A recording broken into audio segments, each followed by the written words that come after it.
नमस्कार दोस्तों, आप सभी का बहुत बहुत स्वागत है आपके अपने यूट्यूब चैनल बनस एजुकेशन पॉइंट पर।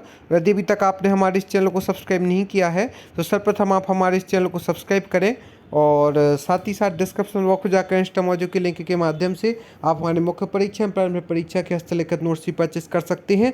आज का जो हमारा वीडियो है दोस्तों, वह आपके केवल मुख्य परीक्षा के लिए ही नहीं, प्रारंभिक परीक्षा के लिए ही नहीं, बल्कि मध्य प्रदेश की सभी परीक्षाओं के लिए उपयोगी है। क्योंकि आज के इस वीडियो में एमपीपीएससी मेंस स्पेशल वीडियो लेकर आए हैं, जिसमें आपको मध्य प्रदेश की प्रमुख जानकारी उपलब्ध कराएंगे जिनका जानना आपके लिए उपयोगी है। और साथ ही साथ मध्य प्रदेश की और भी प्रमुख जानकारियाँ आपको इस वीडियो में देखने को मिलेंगी और आप हमारे हैंड रिटन नोट्स भी परचेस कर सकते हैं, जो कि काफ़ी किफ़ायती दामों पर उपलब्ध हैं।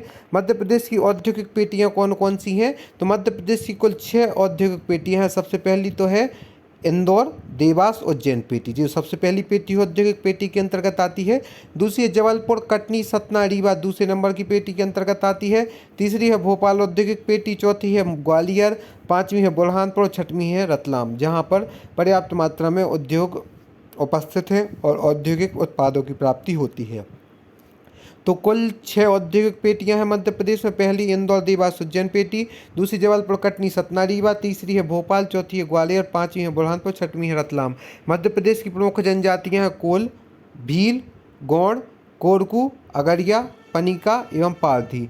मध्य प्रदेश की प्रमुख जनजातियों में सबसे पहली तो है कोल, दूसरी है भील, तीसरी है गौड़, चौथी है कोरकू, पाँचवीं है अगरिया, छठवीं है पनिका और सातवीं है द्वितीय मध्य प्रदेश की प्रमुख जनजातियां हैं। प्रारंभिक परीक्षा में निरंतर जनजातियों संबंधित प्रश्न पूछे जा रहे हैं। जैसे इस बार दुर्गाबाई व्यायाम का पूछा गया था कि वह किस जनजाति से संबंधित है, और सबसे बड़ी जनजाति पिछली बार पूछी गई थी जो कि भील है। और पंचधारा योजना प्रारंभ इसका 1990 से हुआ था और उद्देश्य इसका आदिवासी महिलाओं का उत्थान। इस हेतु 5 योजनाएं चल रही हैं। जो पंचधारा योजना है जिसका प्रारंभ 1990 में किया गया था, उद्देश्य इसका आदिवासी महिलाओं का उत्थान। इस हेतु 5 योजनाएं जो चल रही हैं, जिनमें पहली वात्सल्य, दूसरी है ग्राम्या, तीसरी है कल्पवृक्ष और चौथी है सामाजिक पेंशन आदि, जो कि प्रमुख रूप से आदिवासी महिलाओं के उत्थान हेतु चलाई जा रही हैं। अब हम आपके यहाँ पर बता दें कि अनुसूचित जाति और जनजाति के लिए कल्याणकारी योजना कौन कौन सी हैं। तो अनुसूचित जाति एवं जनजाति के लिए कल्याणकारी योजनाओं में सबसे पहली तो है सूरत धारा अन्नपूर्णा,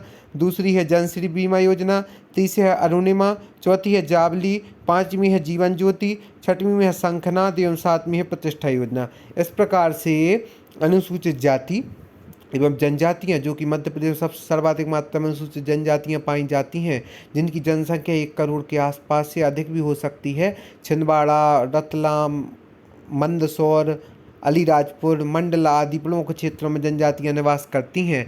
तो अनुसूचित जाति एवं जनजाति के लिए कल्याणकारी योजना जो चलाई जाती हैं, उनमें सूरत धारा अन्नपूर्णा, जनश्री बीमा, अरुणिमा, जावली, जीवन ज्योति, शंखनाद, प्रतिष्ठा योजना आदि प्रमुख हैं। अब हम आपको बता दें कि मध्य प्रदेश में जनजातियों का भौगोलिक विवरण किस प्रकार से है। तो आप यह चार्ट के द्वारा देख सकते हैं कि मध्य प्रदेश में जनजातियों का भौगोलिक विवरण जो है, जनजातीय क्षेत्र में पूर्वी क्षेत्र में कोल, बैगा एवं गौड़ जनजातियाँ पाई जाती हैं। पूर्वी क्षेत्र से तात्पर्य हम दे सकते हैं।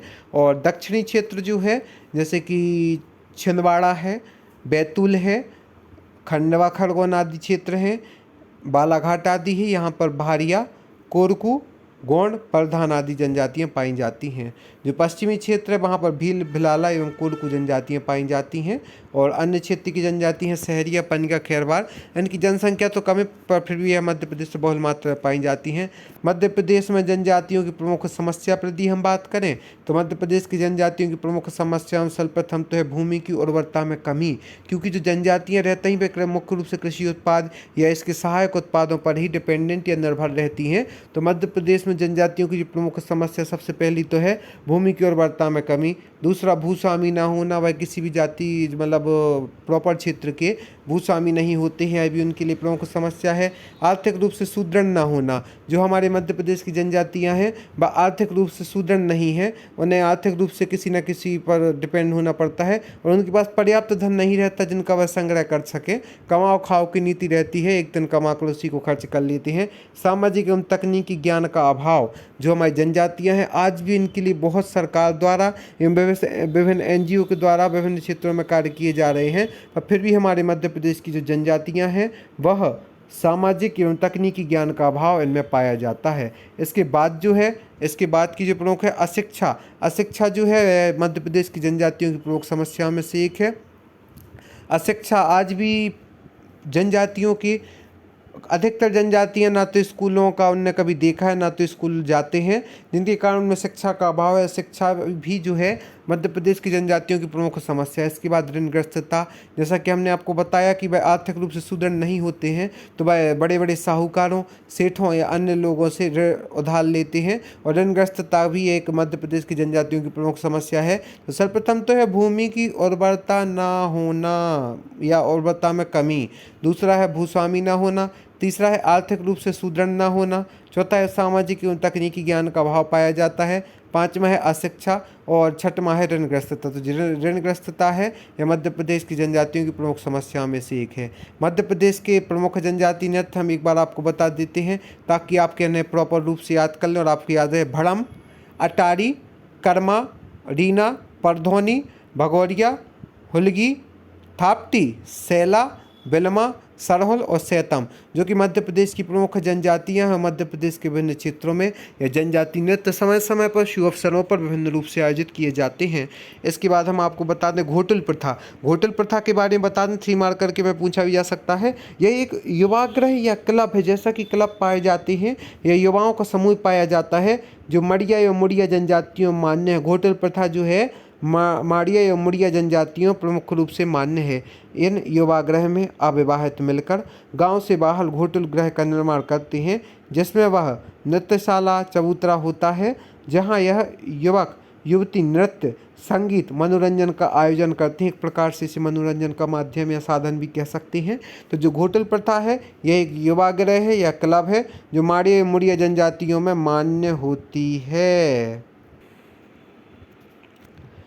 इन युवागृह में अविवाहित मिलकर गांव से बाहर घोटुल गृह का निर्माण करते हैं, जिससे हाल नृत्यशाला चबूतरा होता है, जहां यह युवक युवती नृत्य, संगीत, मनोरंजन आदि का आयोजन करती हैं। इस प्रकार से जनजातियों से संबंधित हमने महत्वपूर्ण प्रश्नों के बारे में देखा। अब हम आपको मध्य प्रदेश की कृषि के बारे में यदि बताएं तो राज्य की जो 72% जनसंख्या गाँव में रहती है, जिसका प्रत्यक्ष संबंध कृषि से है, और अन्य क्षेत्र का अन्य जनसंख्या का संबंध भी अप्रत्यक्ष रूप से है लेकिन कृषि से जुड़ाव है।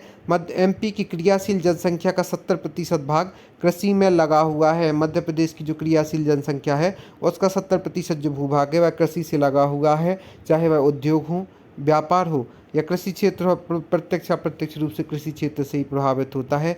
एमपी की क्रियाशील जनसंख्या का 70% भाग कृषि में लगा हुआ है। 2017-18 के जीडीपी में कृषि का योगदान जो है 25.86% है, अर्थात कृषि का जो योगदान है वह जीडीपी में महत्वपूर्ण है। और मध्य प्रदेश में कृषि उत्पादन जो है लगभग 54,776 टन होता है। मध्य प्रदेश को कृषि में सर्वश्रेष्ठ प्रदर्शन के लिए 7 बार कृषि और कर्मण अवार्ड भी मिल चुका है। अब हम बताते हैं आपको मध्य प्रदेश में कृषि स्वरूप एवं उसकी विशेषताएं। तो लघु जोतें पाई जाती हैं जो कि मध्य प्रदेश की कृषि की प्रमुख विशेषता है, और निर्वाह खेती है। कृषि क्षेत्र में बेरोजगारी का आधिक्य भी है।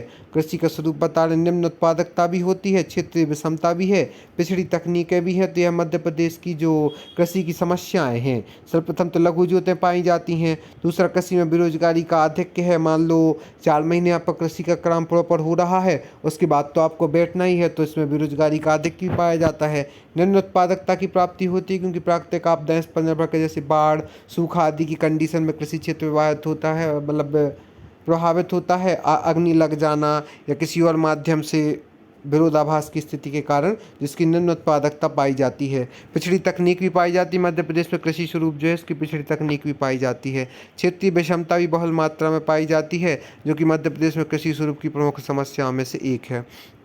हम आपको बता दें दोस्तों, व्यापारिक फसलें प्रारंभिक परीक्षा, मुख्य परीक्षा में भी अलग से आपसे पूछ सकते हैं, अन्य कंपटीशन एग्जाम के लिए भी उपयोगी है। तो आप फेसबुक, यूट्यूब, इंस्टाग्राम, टेलीग्राम आदि के माध्यम से हमसे जुड़ सकते हैं। डिस्क्रिप्शन बॉक्स में जाकर इंस्टा मौजू के लिंक के माध्यम से आप हमारे मुख्य परीक्षा, प्रारंभिक परीक्षा के हस्तलिखित नोट्स ही परचेस कर सकती हैं।